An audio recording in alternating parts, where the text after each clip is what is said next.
What I like about being an operator at Topeka Metro is getting to know my passengers, getting connections with them, and being able to help people. And I like it, conversating with different people and whatnot. Plus, it makes you realize that when you think you got it bad, somebody else got it worse. So kind of be thankful for your situation. Serving people that don't have the means otherwise. Yes, serving the community. As the sole public transit agency in the city, Topeka Metro provides significant economic, environmental, and social benefits to the community. Our services reduce traffic congestion, increase accessibility to jobs and essential services, and allow passengers with access to reliable, affordable, and professional transportation. To do this successfully, Topeka Metro operators must effectively manage their transit route.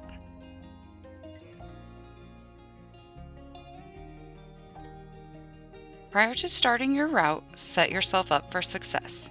First, make sure you get plenty of sleep, which will allow you to remain alert during your shift. If you are prescribed a CPAP machine, use it. Do not take medicines that could cause daytime drowsiness or prevent you from safely operating equipment. This may mean talking to your doctor about your specific job duties and inquiring if other medicines in the same classification are less prone to make you tired while in the seat. Get lots of sleep. If I don't get lots of sleep, I'm not a very good driver. Dress appropriately for the weather. When submitting their initial uniform order, operators can choose whatever mix of short and long sleeves and pants or shorts that best fit their preference. Additionally, operators can select a coat or jacket or both. Look ahead at the weather forecast and bring any supplies such as umbrellas, gloves, or ice cleats that might be needed during your workday. When you arrive at the administration building, start the workday by signing in at dispatch prior to your report time and reviewing your route assignment. Take your paddle and check it for any detour information and review the ticker display for timely announcements and updates. When I first started, I would come in early just to sit down and make sure I got my little cheat notes on where to go, what I need to do, look over my routes, kind of get my mind right on what I'm doing. Because when you come in late and you just grab your stuff and you got to run, you're not ready. I get up early and I give myself at the very minimum 2 hours before I come to work. And I get here at least 15 minutes earlier than I'm supposed to sign in. Do the good mornings and hellos and things like that. To get ready for the day, I make sure there's no detours and check around for any new notes, maybe at the dispatch window. Make sure I have a copy of my paddle or time points. Those are very important. In the garage, complete a thorough pre-trip inspection of your vehicle and report any concerns immediately to dispatch or a supervisor. This could prevent delays due to mechanical problems later while en route. I have been 10-6'd while I'm in the garage numerous times. One, it's turn the bus on, get it started, and the check engine light comes on. Sometimes you go to use your ramp, that may not work. That was a time that the horn didn't want to blow. Just different little things, and usually call the supervisor. They'll come out and then they'll look at it. Okay, well, they'll call maintenance and switch out to another bus. Or if it's something simple, maintenance can fix it. You'll keep the bus. You want to find out if there's going to be an issue here at the garage. You're going to save a lot of time because they can reassign you another bus right here, as opposed to where are you at, having a maintenance employee get in the bus, another bus, come to your location where you broke down or whatever's keeping you from moving on. Once in service, keep things running smoothly by greeting passengers as they board. Not only is it good customer service, but it can also help maintain a positive environment on your bus. Use the paddle throughout your shift as it contains a wealth of information about each piece of work, including details on shuttle cars, detours, and time points.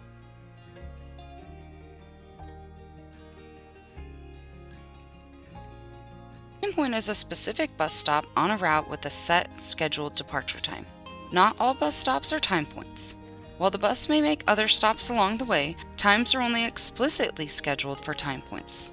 Most Topeka Metro routes have between 6 and 8 time points on each portion, and in general, these time points are at the same intersections for both the outbound and inbound legs of the route. Time points are our commitment to passengers. We agree that we will not leave a time point before the designated time. This allows passengers to plan when they must arrive at a bus stop. For example, a passenger wants to catch the outbound number 10 West 10th bus at 10th and Lincoln, which is a time point. The passenger looks up information for that time point and finds that it is serviced at 18 minutes after the hour. The passenger understands that as long as they're at the bus stop prior to 18 after the hour, then they will not miss the bus and will be able to continue with their travel. To figure out when the bus will arrive at a stop that is in between time points, passengers can look at the time point before their stop on the schedule, as the bus will not depart from that time point until the scheduled time. In this example, the same passenger riding the number 10 West 10th route wants to board at the inbound stop at McVicker Avenue. Since this bus stop is not a time point, there is no designated time for the arrival of the bus at that location. The passenger reviews the schedule and finds that the closest prior time point to their location is at 10th Avenue and Zoo Parkway, which has a designated time of 51 minutes after the hour. The passenger can then deduce that they should be waiting at the 10th and McVicker stop at or shortly after 51 minutes after the hour, since that is when the bus will leave the prior time point. If a bus arrives at a time point early, the operator should stop the vehicle, put on the hazard lights, and remain at that location until the official departure time. To clarify, operators should not leave a time point before the designated departure time. For example, a time point is listed at 5 minutes after the hour, or for example, 7:05. The operator should not leave or pass that time point until their atomic timepiece signals 7:05 and 1 second. Leaving prior to this time would be leaving the time point early. This is referred to as running hot. Running hot can result in passengers missing their connection through no fault of their own. Because if you leave the time point early, get in trouble. Then as you leave, that'll be the time a passenger come up, well, the bus just left me. And they'll call it in, and they'll ask you, what time were you there? And yeah, and it shows up. Saying, oh, gee, I'm ahead of the game. I'm not hot because I met my last time point, but if I continue the way I'm going, I will be. So I stop at the next stop and wait. And they understand, oh, he's a little ahead of the game. That's why he's waiting. You'll have the occasional person, why are we stopping? Why are we doing that? And you have to explain that it's a public time point and you can't proceed any further until a certain time. At Topeka Metro, running hot is subject to disciplinary action. As professional operators, you should be familiar with the route and be able to regulate your speed or drive a little slower along specific portions of the route. This should be done to avoid arriving too early at a time point. This may include leaving Quincy Street Station slightly past the scheduled departure time. Operators who choose this option to avoid running hot should still be at their bus at least 2 minutes before the scheduled departure time to assist boarding passengers. Once en route, operators may have landmarks they check their time against to gauge their progress and adjust their speeding accordingly. When I was on the West 10, I always knew that if I got to 10th and Gage by a certain time, that I would be okay in getting to the station in time for transfers. Doesn't mean I may not have to call in my 2 minutes, but we'll get there. I'll get my passengers to the station in time to meet their buses. Let's say, like for the West 6, I would sit there and say, if I'm at Vallejo at 25, I know I'm gonna hit my next one, my next time point. With traffic and lights working with me, I'll be okay. So if I get there before 25, I'll kind of sit there and kill a little bit of time, and then that'll put me right on time. But just pick out different spots at a certain time. Okay, if I'm here, I know I'll hit the time point. Landmarks are important, but you still always want to do this because you don't want to go, oops. Maintaining time points also helps passengers anticipate and complete transfers between routes. Adhering to time point reinforces passenger trust of the transit system and enhances the value of the service in the community. Additionally, time points help transit agencies measure and manage on-time performance and aid in service planning. And remember to check your route progress against your personal timepiece and not the time displayed on the fare box, which is not synced to atomic time.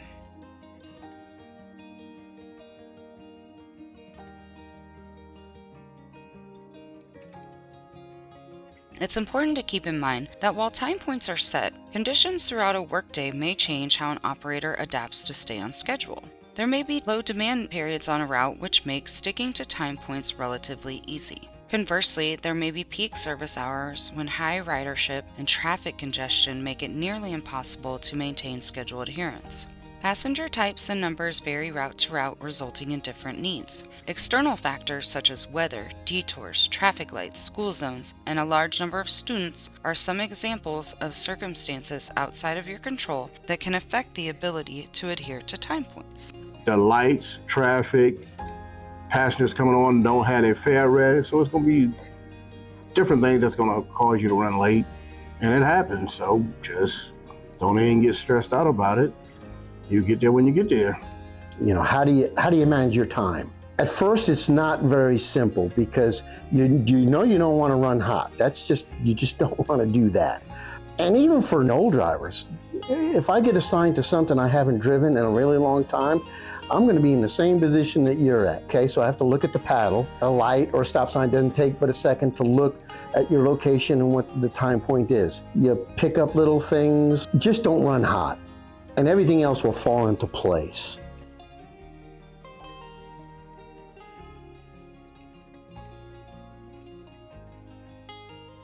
First, safety is always the priority, whether you're running late or not.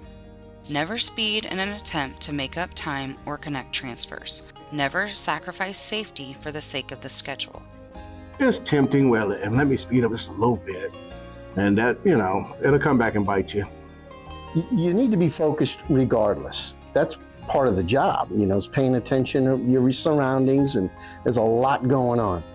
But when I fall behind, I just become this ultra focused. I tune out conversations that the passengers are having. I'm just focusing on stops and listening to the bell and constantly looking all around me. Visually, mirrors, speed, lights. You're behind, but you have to stay safe. It's not uncommon for new operators to drive a little slower than expected at first. Handling the bus, watching for traffic, remembering your route, securing mobility devices, dealing with passengers. It's a lot to manage at the same time. Mastery of these essential tasks will come with time and experience. I have been on numerous routes that get behind certain times of the day. And the biggest thing for me is I stay calm and just do what I can do, control what I can control. Because you can't control traffic. You can't control if the passengers are ready or not. But you can control your speed. You can open and shut your doors quickly. The biggest thing is just stay calm. With time, you'll gain familiarity with the road, the bus stops, the traffic lights, and the passengers. It's those small things that can help an operator make up time. It may be tempting to try and beat a stale green light or raise your speed to save time and resync to the schedule. In reality, you almost never gain time through these efforts, and you risk being cited for speeding or a red light violation. The best way to gain time is by knowing exactly when you need to start braking to pull into a stop comfortably and safely, and knowing where your marks are for turns without needing to stare at them. That's where you'll shave the seconds that build into minutes. You see somebody or the bell rings and you start way back here, you get over and you ride the curb. You're going to eat up the clock. It's going to kill you. But you have to learn on your own, how to, attack that stop. My biggest issue was missing passengers. So, it always stressed me out a little bit. So I'd go slower when I get to a stop. And then, of course, I'd get behind on time points. And then you got to learn where your stops are at so that you don't miss your passengers. And look ahead. If you're looking ahead, then you're going to see them ahead of time. If it appears that you will arrive at Quincy Street Station past the usual time, ask passengers if transfers are needed. The specific designated inbound location for this request is on the paddle for each route. If passengers need transfers, use the radio to call ahead the specific transfer needs so that other routes wait the courtesy 2 minutes past their station departure time. Only make the request to hold if you are certain you'll arrive at the station within that 2-minute window. Each fixed route has recovery time scheduled at Quincy Street Station at least once an hour. This buffer time is built into the schedule to help absorb delays and improve on-time performance. It is not a built-in break time. If you arrive at Quincy Street Station late, you may not have the full recovery time or be able to go into the building on every trip. If you are running late and need to use the facilities, do so and return to your vehicle and passengers as soon as possible. Please notify dispatch and a supervisor if you're ever more than 10 minutes behind schedule. This allows everyone to stay alert to potential delays. Additionally, some routes have areas that supervisors may clear or check to confirm that there are no waiting passengers. With permission from the supervisor, an operator may skip these portions of the route, which may help make up some time. Keep in mind that clearing routes should be a rare occurrence, and only supervisors, not operators, may officially clear a portion of a route. Try to be as efficient as possible at a stop when you're picking up passengers, whether it's opening and shutting the doors as quickly as you can when they're safely in and out of it. Sometimes that goes out the window because the passengers are just not ready, and there's not much you can do about that.